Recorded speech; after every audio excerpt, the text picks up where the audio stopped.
एक एफआईआर और अब एक हाई कोर्ट का डिसीजन। गुवाहाटी हाई कोर्ट ने कांग्रेस लीडर पवन खेड़ा को एंटीसिपेटरी बेल देने से इनकार कर दिया।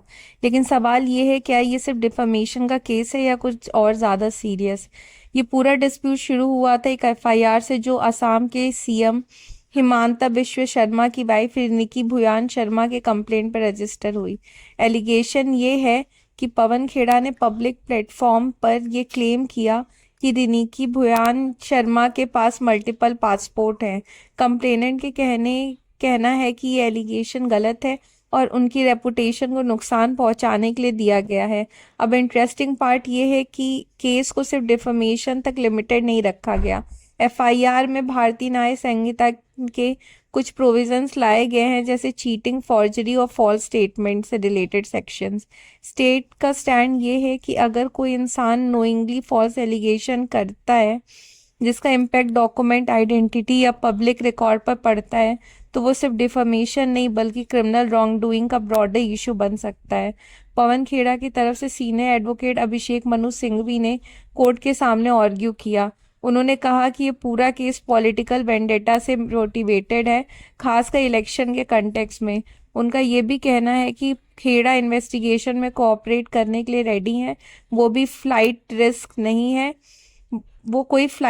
नहीं है। अब सबसे इम्पॉर्टेंट, अगर एलिगेशन गलत भी माना गया तो मैक्सिमम क्रिमिनल डिफेमेशन का केस बनता है, इसलिए एंटीसिपेटरी बेल डिनाई करने का कोई स्ट्रॉन्ग ग्राउंड नहीं है।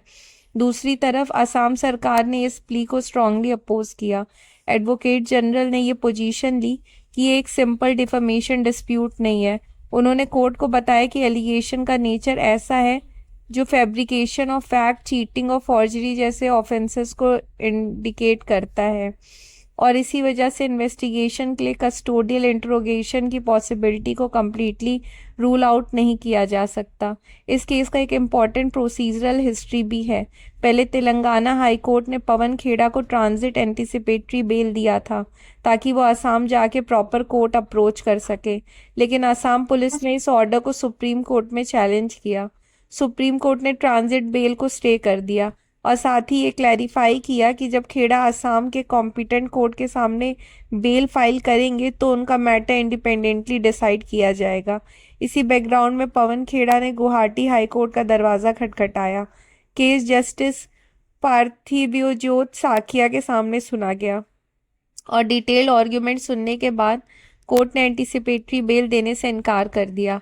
फिलहाल कोर्ट ने सिर्फ रिजल्ट प्रोनाउंस किया है, डिटेल्ड रीजनिंग अभी आनी बाकी है।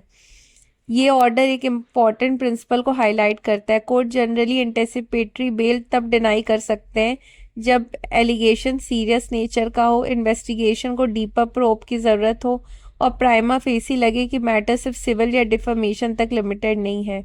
यहाँ कोर्ट ने सिग्नल दिया है कि स्टेज पे प्रोटेक्शन देना अप्रोप्रिएट नहीं समझा गया। तो अब पवन खेड़ा के लिए नेक्स्ट लीगल स्टेप क्या होंगे ये डिपेंड करेगा फर्दर प्रोसीडिंग्स पे। लेकिन एक बात क्लियर है, ये केस अब सिर्फ पॉलिटिकल डिबेट नहीं बल्कि एक फुल फ्लेज क्रिमिनल इन्वेस्टिगेशन का सब्जेक्ट बन चुका है और इसका इम्पैक्ट आगे चलकर काफ़ी सिग्निफिकेंट हो सकता है। For such legal updates please like, share and subscribe to लॉकुम and don't forget to press the bell icon.